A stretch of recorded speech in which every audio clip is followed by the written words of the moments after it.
در این ویدیو با شاخص مطالعه خودکار امواج الیوت در نرم افزار موتیویو آشنا خواهید شد.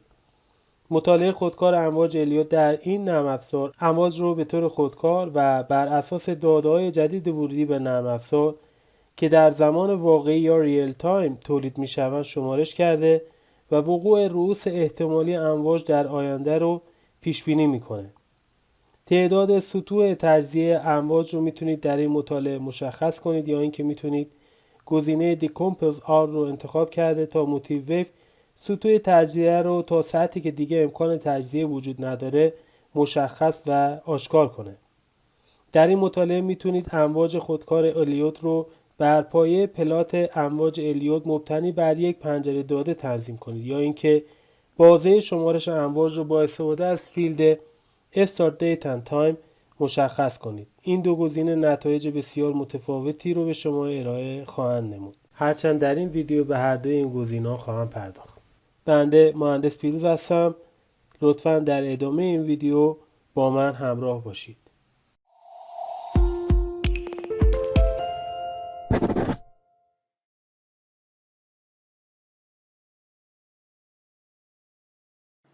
این مجموعه ویدیوها بنا به درخواست سایت فرارچارت تولید شده و استفاده از آن صرفاً به صورت رایگان و با ذکر نام منبع بلا مانع است. به نام خدا، با عرض سلام و ارادت خدمت همه عزیزان و همراهان گرامی، همونطوری که عرض کردم در این ویدیو قصد دارم که در خصوص مطالعه خودکار امواج الیوت یا آتو الیوت ویو استادی با شما عزیزان صحبت کنم. این مطالعه به طور تمام خودکار شمارش امواج رو در زمان واقعی انجام داده و وقتی که قیمت‌ها دارای نوسان هستن نیز بروز میشه.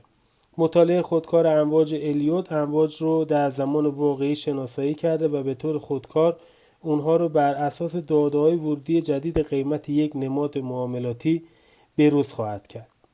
چون مطالعه خودکار امواج الیوت یا آتو الیوت ویو به طور مدام در حال بروز شدن هستش، برخلاف سایر ابزار شمارش امواج الیوت در این نرم افزار، امواج شمارش شده در این مطالعه رو نمیشه به صورت دستی تغییر داد. پس به این مفهوم خواهد بود که شما نمیتونید در آتو الیوت ویو نسبت یک موج به موج دیگر یا نسبت تحلیل زمانی موجی به موج دیگر رو به اون اضافه کرده و مورد بررسی قرار دهید.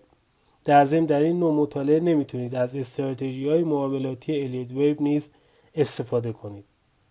اجازه بدید برم سراغ نمودار دیگه‌ای. در اینجا نمودار UST CAD رو مشاهده می‌کنید.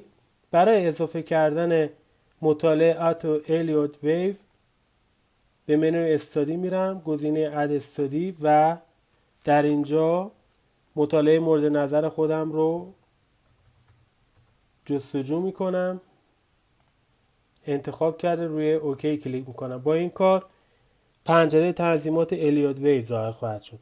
اگر فقط روی دکمه کرییت کلیک کنم این مطالعه به نمودار من اضافه خواهد شد. برای حذف این مطالعه میتونم روی نام اون در قسمت راهنمای مطالعه کلیک راست کرده روی دیلیت کلیک کنم یا اینکه اون رو انتخاب کرده با فشردن دکمه دیلیت بر روی صفحه کلید این مطالعه رو از روی نمودارم حذف کنم. روش دیگه اضافه کردن یک مطالعه به روی یک نمودار این هستش که روی ناحیه نموداری کلیک راست کرده به منوی اد استادی برید.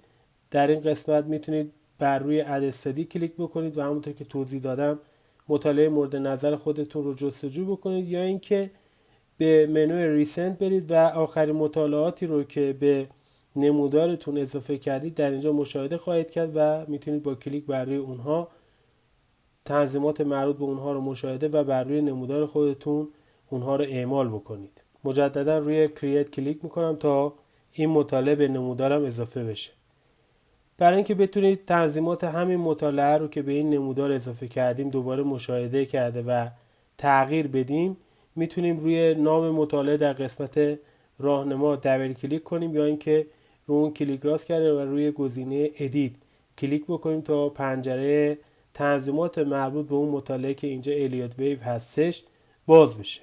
در این پنجره دو تب داریم، تب جنرال و آپشنز. در تب آپشنز که تقریبا در تمامی مطالعات این تب رو میتونید مشاهده کنید، تنظیمات پیش‌فرض همه مطالعات رو خواهید دید. اگر بخواهید مطالعه آتوویو صرفاً برای تایم فریم‌های خاصی اعمال بشه، میتونید تنظیمات مربوط به فیلد ویزیبیلیتی رو تغییر بدید. برای آشنایی بیشتر با این گزینه حتما ویدیوی شماره 15 از فصل سوم رو مشاهده بکنید. در تب جنرال میتونید سطح تجزیه رو در قسمت Decompose Levels تغییر بدید. اگر روی گزینه 1 باشه، دو سطح رو شما خواهید دید، بالاترین سطح و سطح زیرین اون رو، و اگر بخواهید فقط یک سطح رو بر روی یک مطالعه داشته باشید، باید این مقدار رو بر روی صفر تنظیم بکنید. هرچند میتونید سطوح بالاتر رو نیز در مطالعات الیوت تعیین بکنید و موتیویو سعی خواهد کرد با توجه به سطوح تعیین شده امواج الیوت رو 100 به 100 تجزیه کرده و بر روی نمودار ترسیم بکنه.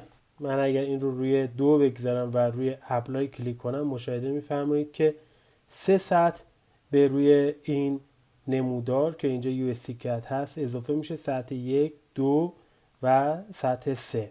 پس توجه داشته باشید که سطوح تجزیه در شمارش امواج الیوت از 0 شروع میشه و نه از 1. اگر هم بخواید که تمام سطوح رو تجزیه کنید، گزینه Decompose R رو انتخاب کنید. این کار باعث میشه که موتیویو با توجه به داده‌های موجود تا آخرین سطح قابل تجزیه امواج الیوت رو شمارش کرده و روی نمودار ترسیم کنه.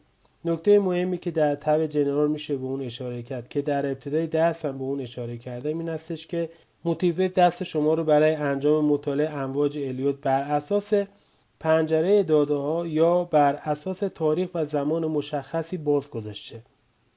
هرچند این دو گزینه ممکن استش نتایج بسیار متفاوتی از شمارش امواج رو در اختیار شما بذاره. همونطور که مشاهده میکنید در اینجا دو فیلد مینیموم بارز و ماکسیموم بارز داریم که با استفاده از این دو فیلد میتونید پنجره دیتای خودتون رو محدود کنید که مقادیر پیش‌فرض اونها 250 میله قیمت هستش. چون پنجره دیتا بر اساس تعداد میله محدودی مشخص خواهد شد، با ورود میله جدید که ناشی از معاملات جدید در یک نماد معاملاتی است، موج شماری الیوت به طور خودکار بروز خواهد شد که این کار بر اساس دو فیلد مینیموم بارز و ماکسیموم بارز انجام خواهد شد. بنابراین برای تعریف یک پنجره دیتا باید از این دو فیلد استفاده کنید. میتونید از گزینه Use All Available Data برای تعیین حداکثر میله های موجود نیز استفاده کنید. برای ثبات در شمارش امواج الیوت در یک نماد معاملاتی میتونید از فیلد Use Date نیز استفاده بکنید. با چک کردن این گزینه مشاهده میکنید که دو فیلد مینیموم بارز و ماکسیموم بارز غیر فعال میشه و شما باید زمان شروع شمارش امواج الیوت رو بر اساس تاریخ و ساعت در فیلد استارت تایم مشخص کنید. با کلیک بر روی آیکون تقویم میتونید تاریخ رو مشخص کنید، زمان رو نیز میتونید با تایپ کردن مقدار اون در این قسمت تغییر بدید. در تعیین تاریخ شروع شمارش امواج الیوت حتما به این موضوع توجه داشته باشید که شمارش رو باید از یک های یا یک لو بسیار مهم شروع کنید. استفاده از فیلد یوز دیت باعث میشه که شمارش امواج از تاریخ تعیین شده شروع شده و تا آخرین میله قیمت این شمارش ادامه خواهد یافت. برخلاف تعیین گزینه پنجره دیتا که توضیحات اون رو ارائه کردم، در این حالت شروع شمارش همواره از یک تاریخ و یک زمان خواهد بود، ولی در عوض همه داده‌های موجود در این بازه زمانی رو تا حال حاضر شامل خواهد شد و میله‌های جدیدی که به این بازه زمانی اضافه میشن نیز به این مطالعه اضافه شده و بار زیادی رو به اون تعمیل خواهد کرد و این افزایش تعداد میله‌ها و داده‌ها مدام ادامه خواهد یافت. در حالت استفاده از دیت یا تاریخ، تغییر تایم فریم به زمانهای کوچکتر باعث افزایش تعداد میله‌های قیمت در بازه زمانی شمارش امواج الیوت خواهد شد. فرض کنید که شما شمارش امواج الیوت رو با استفاده از این مطالعه در تایم فریم روزانه و برای مدت به فرض 2 یا الی 3 سال انجام دادید و تغییر تایم فریم به زمانهای کوچکتر مثلا 1 دقیقه باعث افزایش تعداد بسیار زیاد میله‌های قیمت در مدت این 2 یا 3 سال در این مطالعه شده و بار تحمیلی اون رو برای شمارش مجدد امواج الیوت در تایم فریم 1 دقیقه بسیار افزایش خواهد داد که باعث طولانی شدن شمارش امواج الیوت در این نرم افزار و در این مطالعه خواهد شد. خب دوستان، این درس در همین جا به اتمام میرسه. امیدوارم که از این درس استفاده و بهره کافی برده باشید. لطفا ما رو در شبکه‌های اجتماعی دنبال کنید، کامنت بگذارید، سوالات، پیشنهادات و انتقادات خودتون رو در گروه پیرو تریدر دیسکاشن مطرح کنید. لطفی که به من خواهید داشت این هستش که این ویدیوها رو در سایر شبکه‌های اجتماعی به اشتراک بگذارید. تا درس و ویدیوی بعدی همه شما عزیزان رو به خداوند بزرگ میسپارم. خدا نگهدار.